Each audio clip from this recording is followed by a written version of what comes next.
from Syracuse's north side. A 12-year-old boy is now dead after a shooting last night.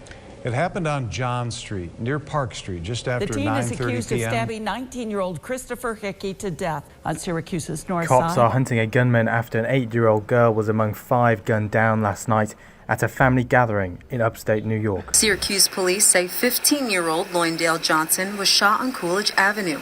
He died at the hospital shortly after. After shooting last night. On Syracuse's north side. 3 people in black hoodies that approached the home and opened fire.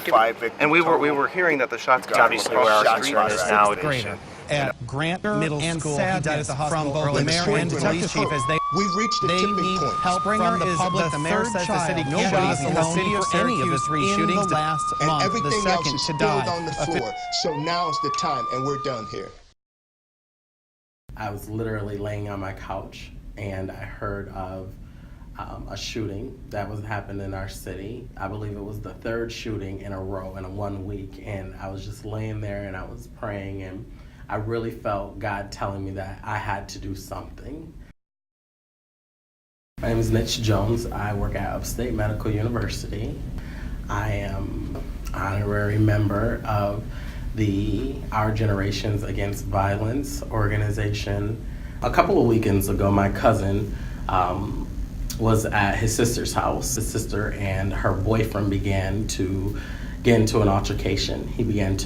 The boyfriend began to choke my female cousin. He pushed him off of her, and the gentleman came back and stabbed my cousin in the rib cage, which punctured his heart and ultimately resulted in his death.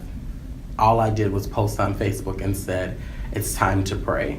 All those that would like to join me in prayer, meet me at this location.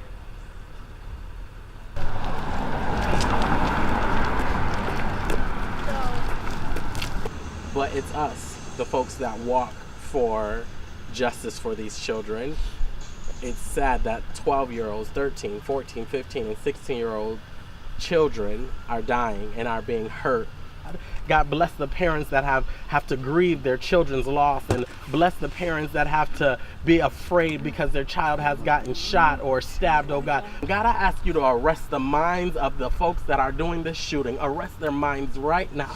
In your son's name, God. We believe that you can do it. Let hell storm their dreams so that they can come forth to say that I did this and that justice must be served. Glad you're doing it where you're doing it. Yes, sir. Yeah, that's gonna make the difference right here.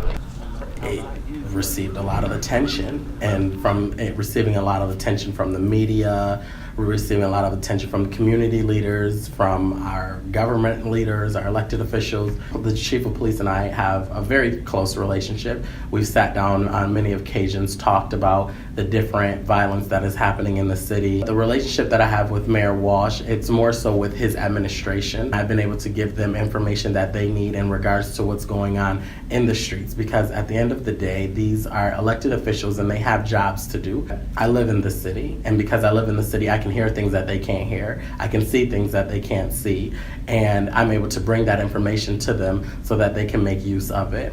Every week someone is being shot, and it seems like every week a child is being shot or stabbed or harmed through violence. I'm the father of a young African-American man. We have to start with our young children, start training them up to let them know that guns are bad. It should be important to all of us that are citizens of the city of Syracuse. It should be important to all of us that are citizens of this nation, because violence is just something that we cannot avoid. It's going to happen regardless. But if we make it so that we can show that it is important to us, we can make a difference in our city. So why is it important? It's just because it is. Because we do live in this community, and the fact that we do live in this community, we need to know that we can live here, we can grow here, and we can survive and be safe in our community. Speak life to Syracuse, New York tonight, oh God. We speak life to this side of town. We speak life to the south side. We speak life to the west side, to the north side, to the east side. Everywhere our feet shall go, we speak life to that area, God. We ask you everywhere that our hands shall touch, God. Bless them in your son's name, God. We ask you to just